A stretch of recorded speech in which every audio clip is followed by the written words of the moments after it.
Composing Gloves here, and today I want to talk a little bit about sequencing choir lines. I recently did an orchestral track that has a big choir line in it. This is what it sounds like.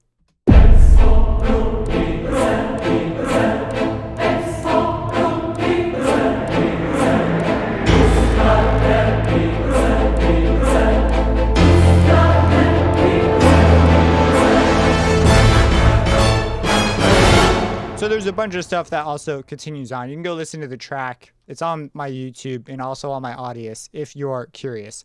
So here we've got a choir line. I just want to share some basic things that I do that just really help me get a good choir line flowing.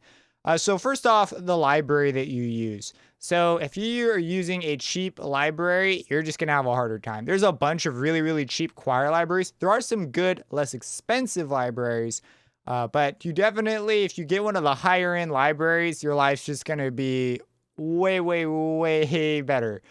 Just from personal experience, I'm kind of a choir junkie at this point. I've got a bunch of different ones, and different ones will shine at different things. So you see here, I've got the Genesis Children's Choir, and this one's like really intense. I mean, they give you so many options, but it's not going to do so great at these sort of big epic moments as would Lacrimosa would, for example, by 8Dio, because this one is just a whole bunch of players, just a ton of players they recorded, and 8Dio themselves have done several choirs, so they're very experienced, and they did a fantastic job. And when you get a library of this caliber, you get a series of, you kind of expect certain patches, like you expect legato patches, you expect different phrase patches, and in this case, I'm using a staccato patch, which is going to work out great for chants. And staccato patches, if they're good, will feature a syllable selection, and you'll be able to play through a sequence.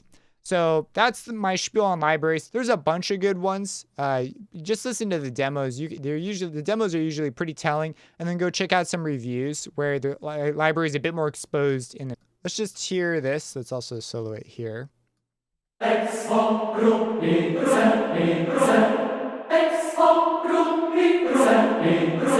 right, so when you're working with a library like this, first things first, when you play back your phrase or getting your phrase. So first, I ignore syllables. I just totally ignore them. I try to just visualize whatever syllables I'm going to use, and I focus more on getting my notes down. So I get my notes down first. In this case, it was really easy because I already had the theme, the dot, dot, dot, dot, dot, dot, dot, dot. So that wasn't a problem. So I wrote all the notes in, and this is what they look like. And so got my notes in, ignoring syllables for the time being. It was saying weird stuff that sounded really unusual, like like stuff that was just very unnatural. And then you're going to want to put in notes that trigger the sequence. So, right, I can have here 4 sequences. And the notes I can use for these are, the library will tell you they're going to differ from library to library. But you're going to want to have them trigger and make sure you put these in. Because when you're listening back to your phrase, you're going to want to start at this position so that it always starts the same way. So you can tell if one phrase works better than another.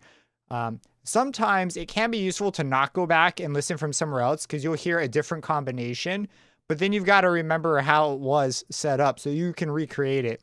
Because when you hit play from the start of your DAW, you want it to be consistent. You don't want it to do anything weird. So you're going to want to put these notes in to sort of do that. So you can see I have 2 sequences for this particular part. And, where's the third one? There it is. I used this one and this one for some reason. I skipped the middle one. Started off, got the playback, got your choir library all set up, got your notes in. Now all that's left is picking your syllables. Get some good syllables in there, right? So you open it up, and some patches, by the way, are, you're gonna have to turn the sequencer on, like in this patch. They just have like 1 syllable on by default. Same with Genesis. I changed it to oo, but it starts off with these like bass ones, and you're gonna have to like update them. So I came in. And when you're picking syllables, there's really just 2 big things you need to watch out for. Having them say the same syllable repeatedly can often sound extremely strange, even if there's like round robins and things, because you just don't do that very often when you're singing, unless it was done on purpose. So like no one goes around saying X, X, X, X, X, unless they're getting like a divorce, or like D, D, D, unless you're like Dexter's sister. Like no one does that. And things like a bunch of vowels next to each other too also sound really strange, like oh, eh. Like it can work. There are is kind of a special case. You kind of can say a bunch of times in a row, but it can just sound really kind of weird, and it's going to depend on your phrase. So in this case, I went with a lot of things that work well for shouting. And when you want like powerful phrases to shout, think of like Skyrim. They have a lot of like very consonant sounds followed by very strong vowels. So X is kind of a different case, but like things like o, ru, ne, ru, like stuff like that. I use ru here a few times. It just worked well, sort of some glue. But you know, you're sort of connecting them and forming words, kind of. And this was a lot of trial and error.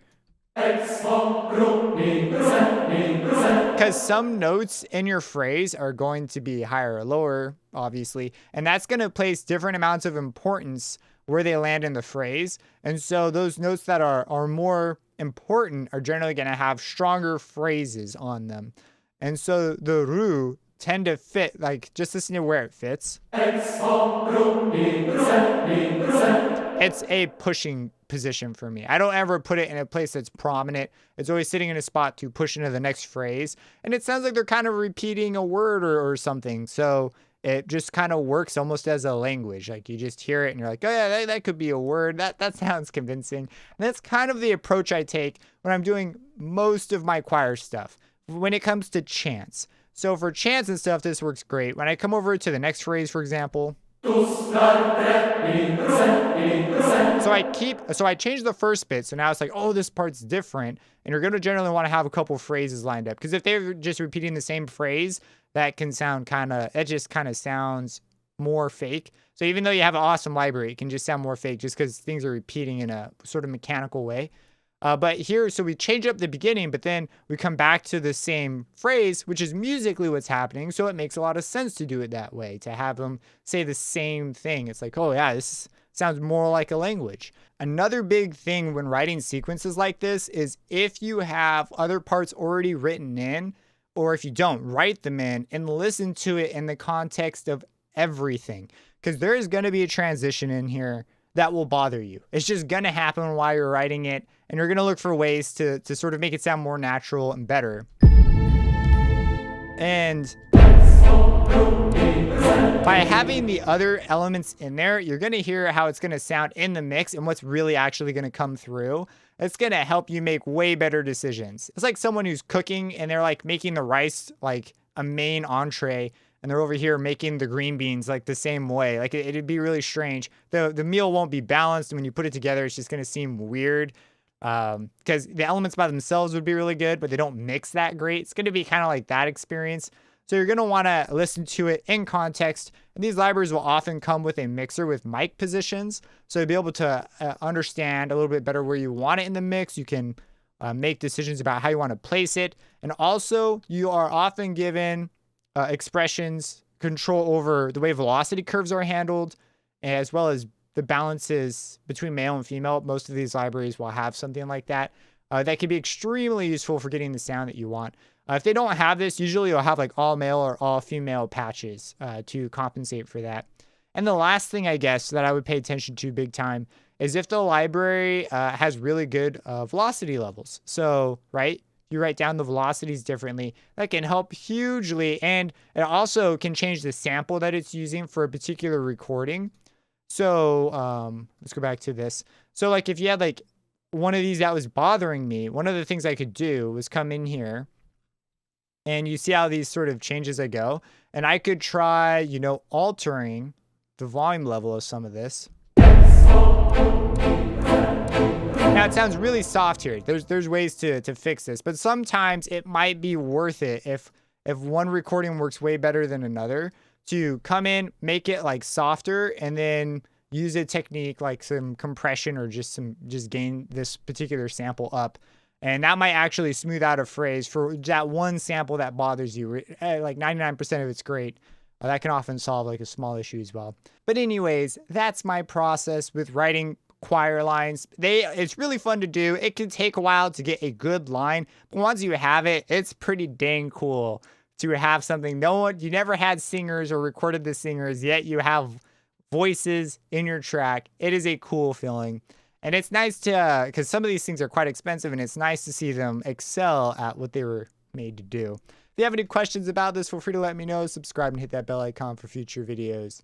And have a blessed day.